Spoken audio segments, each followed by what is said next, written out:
See, these are all the sample pieces.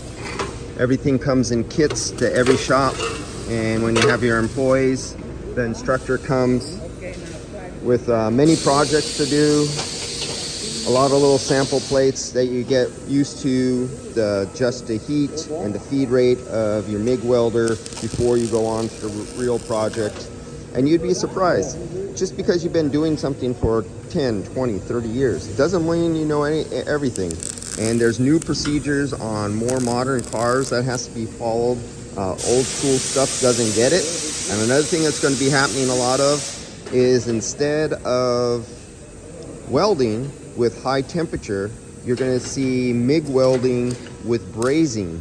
And brazing is more like using glue, for you guys who know welding, because you're not actually bonding the two metals together using the same filler metal as what the product is made out of. You're using another metal to adhere the two metals, kind of like solder on copper. The lead tin, well, they don't use lead no more, but the tin method of doing it.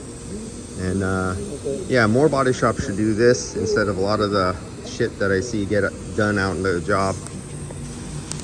There we go. I can't look at it with my eyes, so I'll look at it through my camera with my sunglasses on, because it's still bright through my camera.